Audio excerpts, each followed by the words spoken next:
taking a live look at the North Carolina Legislative Building tonight, and that's where Senate Republican leaders rolled out their $30 billion spending plan this afternoon. And teachers and state employees may not think much of it, but that's thanks to relatively small raises.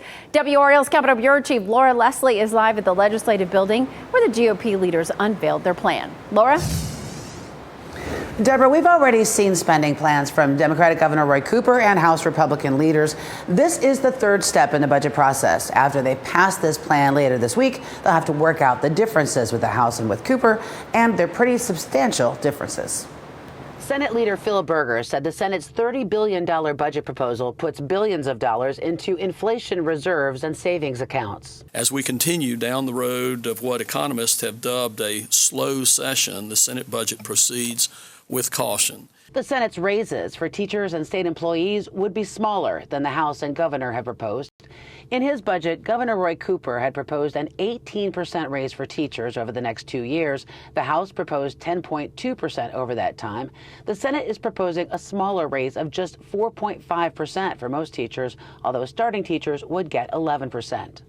For state employees, Governor Cooper had proposed 8% raises over 2 years. The House budget had 7.5%, and the Senate's budget calls for just 5%. Berger said the budget does include some money for agencies to use to increase pay for jobs they can't fill. But he said he didn't want a higher wage increase across the board that could put a strain on future budgets. At the same time, the budget benefits North Carolinians by further cutting the personal income tax rate to help ease inflationary pains that are being felt by taxpayers.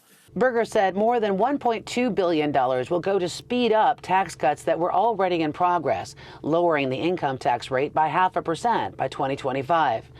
The Senate budget would also put more than $1 billion into a nonprofit called NC Innovation. It's a public-private partnership working on bringing scientific discoveries from the state university system into the commercial market. Senate Budget Chief Brent Jackson said the investment will target creating jobs in rural areas. This will help generate homegrown companies that will stay in North Carolina and hire North Carolinians.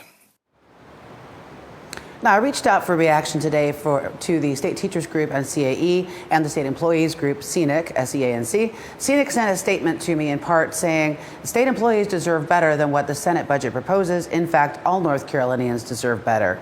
So I'm sure others will have plenty to say also tomorrow. Absolutely. Laura Leslie live in Raleigh. Thank you, Laura.